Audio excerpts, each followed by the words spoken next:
अब BA, BCom, BSc और MA, MCom करें विश्व की सबसे बड़ी यूनिवर्सिटी इग्नू से। सॉल्ड असाइनमेंट और गाइड बुक्स प्राप्त करें। संपर्क करें Mahakal computers, DAV college gate के सामने, सिवान।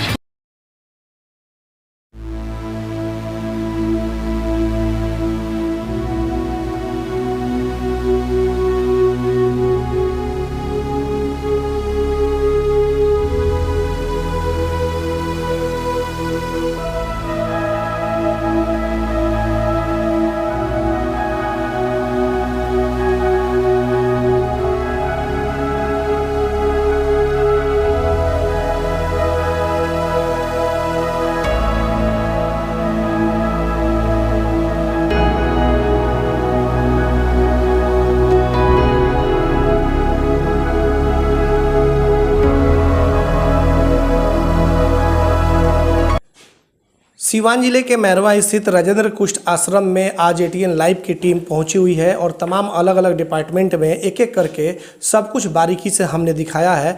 और आपको बताते चले कि आज जितना आज हम लोग यहाँ पे घूमे हैं, आज तक अभी तक इतना जायजा हम लोगों ने भी नहीं किया था। बहुत सारे लोगों को जानकारी भी नहीं होगी कि राजेंद्र कुष्ठ आश्रम में हेलीपैड जैसी भी व्यवस्था है, तमाम ऐसी व्यवस्था है जो कि आप लोग जानते भी नहीं होंगे। तो वो तमाम चीज़ें थी यहाँ पे और बड़े बड़े लोग भी यहाँ पे हेलीपैड पे उनकी हेलीकॉप्टर लैंड भी कर चुकी है। तमाम लोग यहाँ पे पहुँचे हुए हैं और किस कारण से जो मेडिकल कॉलेज राजेंद्र कुष्ठ आश्रम परिसर में बनाना चाहिए उसे कैसे यहाँ से दूसरे जगह ट्रांसफ़र कर दिया गया, जबकि वादे किए गए थे, मंच से सब कुछ वहाँ पे आश्वासन दिए गए थे, खुलेआम तौर पे सामने पब्लिक के सामने सब कुछ बताया गया था। लेकिन इन सब के बावजूद क्या कारण रहा और किसके इशारे पर मेडिकल कॉलेज जो है वो मैरवा के कृषि फार्म में चल गया। और इन तमाम चीज़ों को लेकर के हमारे साथ अभी मौजूद हैं धर्मसेन नाथ तिवारी, जो कि राजेंद्र जो कुष्ठ आश्रम है यहाँ के मुख्य लेखापाल हैं। और इनसे हम बात करेंगे कि धर्मसेन नाथ तिवारी जी, आज तो हम लोगों ने बहुत सारा जायजा लिया है, ये बताइए सबसे पहले कि राजेंद्र कुष्ठ आश्रम काफ़ी बदहाली की तरफ जा रहा है, अपनी बदहाली पे आंसू बहा रहा है, क्या कहना चाहेंगे आप? इसकी सारी जिम्मेवारी गवर्नमेंट की है। जी। जब यहाँ कोई व्यवस्था नहीं है, कोई कमेटी नहीं है, कोई ट्रस्ट नहीं है, तो इसकी सूचना हम लोग गवर्नमेंट को दिए भी हैं, 20 बार रजिस्ट्री चिट्ठी दिए, लेकिन कोई सुनने वाला नहीं है। नंबर 1।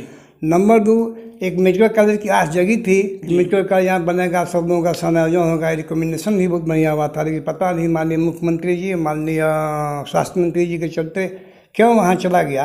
इससे मतलब जितने वर्कर हैं उन लोगों के लाइफ के साथ खिलवाड़ किए हैं, उन लोगों का भला नहीं होगा, उन लोगों का सत्यानाश हो जाएगा।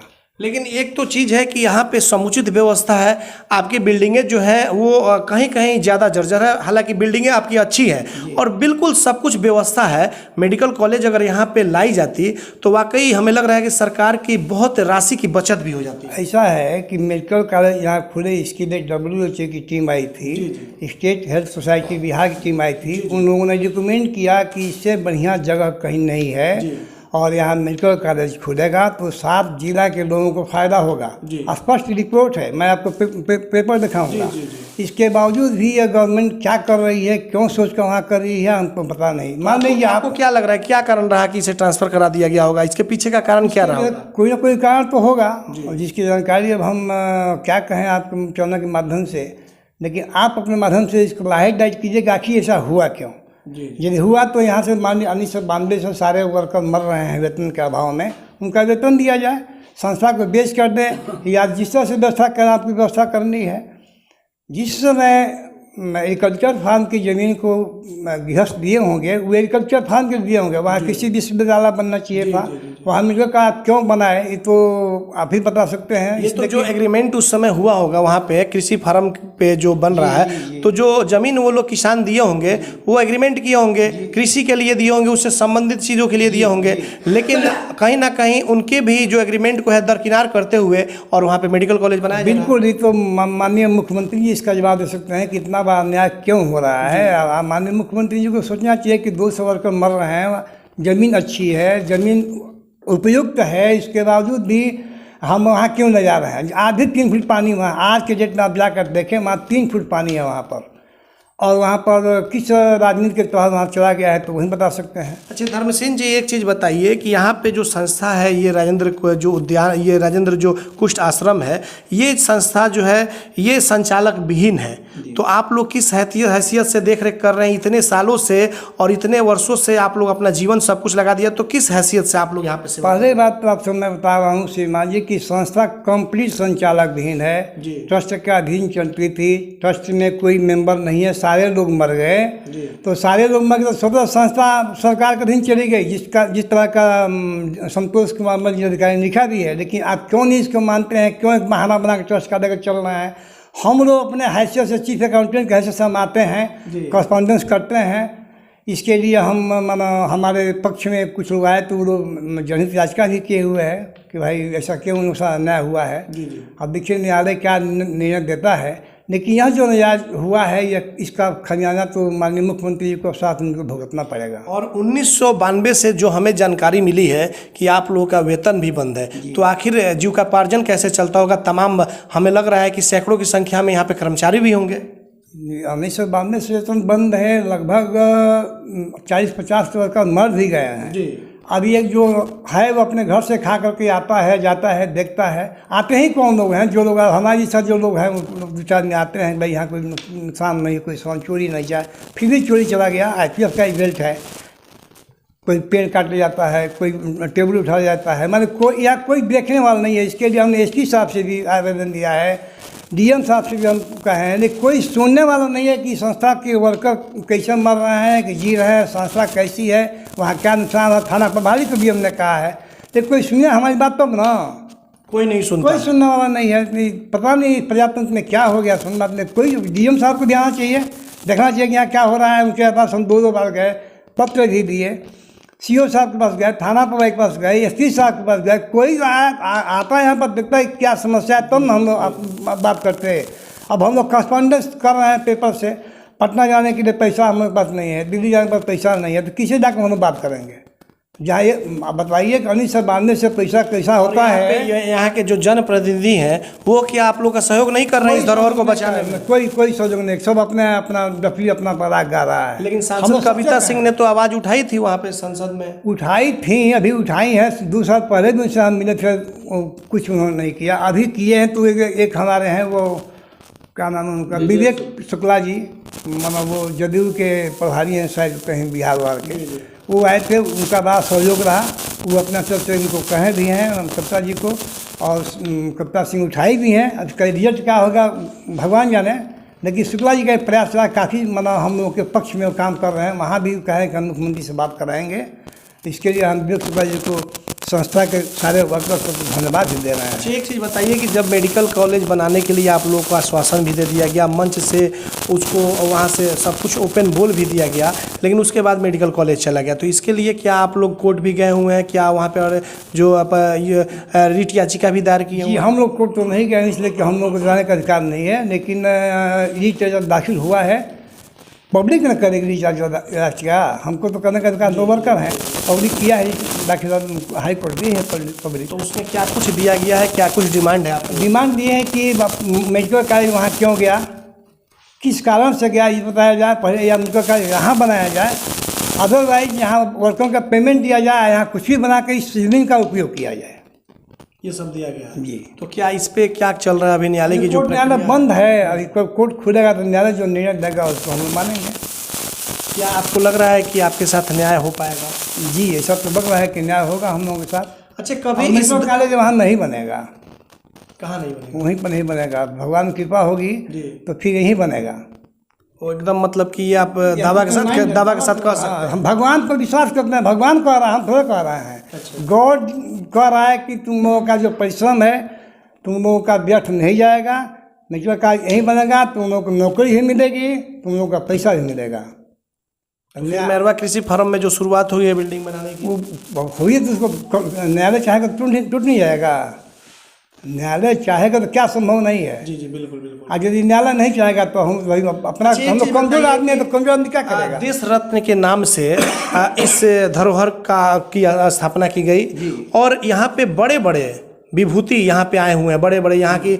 आपको बताते चले कि वहाँ पे नीलम संजू रेड्डी साहब आए हुए हैं। हेलीपैड भी अभी हम देखे हैं, वहाँ पे उनका हेलीकॉप्टर लैंड किया था। प्रधानमंत्री हुआ करते थे चंद्रशेखर जी, वो भी आए हुए हैं। तमाम कई लोग यहाँ पे आए हुए हैं। क्या वजह है कि अभी तक मुख्यमंत्री नीतीश कुमार जी इसके बारे में नहीं सोच रहे हैं कि डॉक्टर जो देश रत्न राजेंद्र प्रसाद की जो धरोहर है उसे कम से कम बचाई जाए? डॉक्टर राजेंद्र प्रसाद जी ने अपने हाथों से अपने गृह जिला में इसका निर्माण कराया था कि इसका विकास होगा, सब देखे काम होगा और रोगी को फायदा होगा। लेकिन पता नहीं क्या है माननीय नीतीश कुमार जी को, हम समझ नहीं पा रहे हैं। हम लोग कह नहीं सकते हैं उनसे, लेकिन निर्णय तो उनको है। अब क्यों ऐसा कर रहे हैं इसका जवाब तो नहीं दे सकते हैं। आप उनसे पूछिएगा वैसा क्यों कर रहे हैं, लेकिन उनका भला नहीं होगा जी। हाँ, उनका मतलब जो लोग कुछ रोगी के साथ, कुछ रोगी के संस्था के वर्कर के साथ जितने लोग अन्याय खिलवाड़ कर रहे हैं, उनका भला नहीं, उनका विनाश हो जाएगा, चाहे जो व्यक्ति हो। अच्छा, एक चीज़ और बताइए कि यहाँ पे अभी हम घूम रहे थे, जैसे कि आपके इंदौर अस्पताल की तरफ गए, कई दरवाजे हैं उसके कांच फूटे हुए हैं, टूटे हैं, कई दरवाजे की लकड़ियाँ जो है वो टूटी हुई हैं। तो कुछ असामाजिक तत्वों का भी प्रवेश होता होगा, जमावड़ा लगता होगा इसमें, सामानों की चोरियाँ भी हो जाती हैं। असामाजिक तत्व दिन रात आते रहते हैं, हम लोग का बैठना यहाँ दुर्बल हो जाता है। इसके लिए हमने एसपी से भी कहा है भाई अपना कैंप लगाइए या भेजिए किसी को। उन लोगों का ही काम है यहाँ गांजा पी। यहाँ 1954 से संस्था का स्थापना हुआ, आज तक यहाँ गांजा या भांग और मांस मुद्दा नहीं बनता था जी। लेकिन 1992 से संस्था संचालक विहीन हो गई। अब जिसको जो मत भी आता है, कोई पेड़ काट लेता है, कोई गांजा पीता है, कोई मीट बना के खाता है, बोलने वाला तक नहीं, बोलने वाला कोई संस्था जब संचालक है ये नहीं है कोई, तो कौन बोलेगा? हम लोग तो वर्कर कैसे से हैं जी। संस्था संचालक विहीन है कंप्लीट, न कोई कमेटी है, न कोई न्यास है, न कोई मेंबर है, न कोई सेक्रेटरी है, न कोई अकाउंट है, कहीं कुछ है ये नहीं है। इसको देखने के लिए कलेक्टर साहब हमारे जिला के हैं, उनको आना चाहिए। कई बार हम रिक्वेस्ट किए, उनके पास फुर्सत नहीं है। डीएम साहब से आप लोग मिले हैं? जी हम मिले हैं, 2 बार मिले। क्या बोले वो? बोले हैं जी चलेंगे, कोरोना समस्या चलेंगे। 2 दिन 4 लेटर दिए हैं, लेकिन कोई उसका निदान, कोई रिस्पॉन्स नहीं। अब हम लोग आखिर मरता क्या न करता, मजबूरी में हम लोग अपना आते। अच्छा आप समझिए 1992 से पैसा कैसा होता है हम लोगों ने देखा नहीं है, बावजूद आपके सामने हम बात कर रहे हैं। क्या ये नरकेट नहीं है जी जी? कोई पूछा हमसे आकर कि भाई आप कैसे खा रहे हैं, कैसे जी रहे हैं, आपका परिवार कैसे, कोई पूछे तो हम बता रहे हैं। कोई पूछने वाला है ही नहीं हम लोगों को। अच्छा, इस मुद्दे को लेकर के कभी आप अपने इलाके के विधायक या फिर जो सीवान जिले के जो सांसद हैं उन लोगों से, या फिर आप ही के यहाँ के मंत्री हैं, बिहार के स्वास्थ्य मंत्री हैं मंगल पांडे जी, आप ही के जिले के रहने वाले हैं, इन लोगों से कभी आप मिले हैं कि इस धरोहर को कम से कम बचाया जाए? ये हमारी नहीं, ये पूरे जिले की, पूरे बिहार की, पूरे देश की धरोहर है, क्योंकि देश रत्न के नाम से इसकी स्थापना हुई। एक बार नहीं 20 बार हमने माननीय मंगल पांडे से मिला होगा। मंगल पांडे जी ने आश्वासन भी दिया, पता नहीं किस कारण से वो वहाँ लेकर चले गए, तो वही बता सकते हैं। अश्विनी कुमार चौबे जो स्वास्थ्य मंत्री थे, उनसे हम लोग मिले थे, वो आए भी थे। वो घोषणा भी यहाँ की है कि मेडिकल कॉलेज बनेगा, सब कार्यक्रमों का संयोजन किया जाएगा। तो स्वास्थ्य मंत्री यहाँ तो निखिल कुमार जी भी, निखिल कुमार जी भी आते हैं। सब जितने लोग आए हैं सबका चिट्ठी है, सब चिट्ठी जमा है, कोर्ट में भी जमा है, और हर ऑफिस में दिया कि भाई कि ये समस्या है, कोई देखे ना, एमएलए सुन रहा है। अच्छा, मेडिकल कॉलेज बनाने के लिए यहाँ के जो उस वक्त जिलाधिकारी हुआ करते थे, कौन कौन से लोगों के द्वारा रिकमेंड किया गया था, यहाँ से लेटर इशू किया गया? सबसे बढ़िया रिकमेंड किए माननीय संतोष कुमार मल जी, वंदना प्रेसी जी, बाला मुगंडी साहब, हम करके रिपोर्ट उन्होंने लिखा। फिर रिकमेंड हम कर किए कमिश्नर साहब जो थे वो लोकेश कुमार सिंह जी, लोकेश कुमार सिंह जी, और WHO टीम आई थी जिसके अंदर DK रमन बिहार स्टेट के हेल्थ सोसाइटी के डायरेक्टर थे, और एक आए थे वहाँ पर DK रमन, और एक समथिंग नाम भूल रहे हैं जी। पेपर है मतलब ये सभी लोग चाहते थे कि यहाँ पे रिकमेंड किए हैं। WHO का जो टीम आया था उन्होंने कहा कि दिस इज आइडियल प्लेस, यहाँ बनना चाहिए, मेन रोड पर है। लेकिन इन सब के बावजूद जो है पता नहीं किस कारण से वहाँ चले गए। मजबूरी में हम लोग अपना दुख सबसे कह रहे हैं, कोई सुन नहीं रहा है। मजबूरी में हमारे पक्ष में या उनको बुरा लगा होगा तो कोई आदमी गया है, न्यायालय गया है, न्यायालय का जो निर्णय होगा मानो। तो फिर अब आप लोग इसके लिए क्या करेंगे? क्योंकि अब धरोहर को भी बचाना है और अपने जीविकोपार्जन के लिए जो इतने दिनों से आप लोगों का 92 से लगभग पैसा नहीं मिल रहा है, तो ये तमाम चीज़ है जो कि आपके यहाँ इतने सारे लोग हैं, इन सब को लेकर भी चलना है। तो इसके लिए आगे आप लोगों ने क्या कुछ सोचा है? अब आगे हम सोचेंगे कि न्यायालय क्या निर्णय देता है, न्यायालय के निर्णय के बाद हम लोग इस पर कुछ और आगे कर सकते हैं, क्योंकि हम न्यायालय का अमानत तो हम लोग मानता नहीं है। तो न्यायालय पे भरोसा है क्या आपको कि कृषि फॉर्म्स का जो मेडिकल कॉलेज है वो रुकवा भी सकते हैं? 100% भरोसा है, 500% भरोसा है, क्योंकि इन सब चीज़ों का डॉक्यूमेंट्स आपके पास है। डॉक्यूमेंट से मैं 105 पन्ने का फाइल है मेरे पास, जो कोर्ट में दाखिल हुआ है। सब डॉक्यूमेंट आपको हम दिखा देंगे, आवश्यकता होगी तो। हम मौखिक बात कोई नहीं, जो भी बात आपसे किए हैं सब लिखित किए हैं। अच्छा, आप प्रधानमंत्री को भी लेटर भेजे हैं जी, कुछ और जगहों भेजे हैं, वहाँ से क्या कुछ जवाब आपको मिला? वहाँ से जवाब आया है, हेल्थ मिनिस्टर सेंट्रल गवर्नमेंट से भी जवाब आया, प्रधानमंत्री का जवाब है कि हम आवश्यक कार्रवाई के लिए चीफ सेक्रेटरी बिहार को भेज दिए हैं। अब चीफ सेक्रेटरी बिहार क्या कर रहे हैं अभी तक हमको कुछ मालूम नहीं है, उसमें कुछ अभी तक प्रोसेस कुछ दिखाई नहीं। जी ना, जी ना।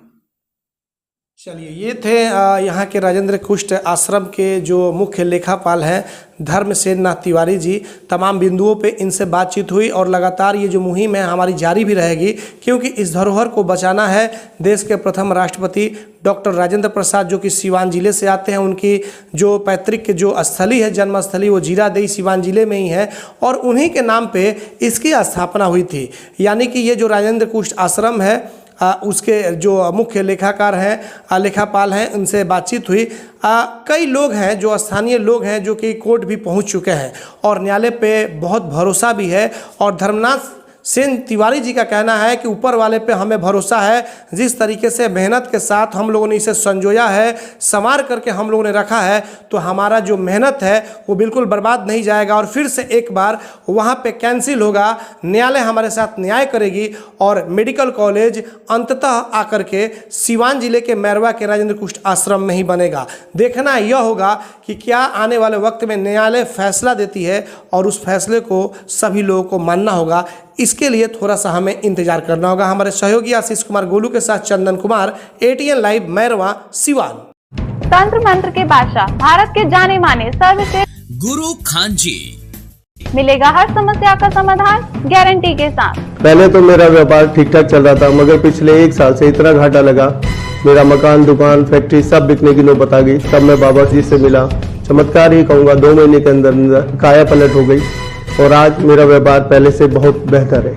मेरा अफेयर एक लड़के के साथ था जो मेरे ऑफिस में ही था। हम शादी करना चाहते थे पर उनके घर वाले मान नहीं रहे थे। मैं बाबा जी की शरण में आई, 1 महीने में ही उनके घर वाले मान भी गए और हमारी शादी भी हो गई। सभी समस्याओं का समाधान गुरु खान जी। रेडीमेड की दुनिया में सबसे किफायती ब्रांड यूनाइटेड 18, जहां मिलेंगे मेंस एंड वुमेन्स कपड़ों के बेहतरीन कलेक्शन।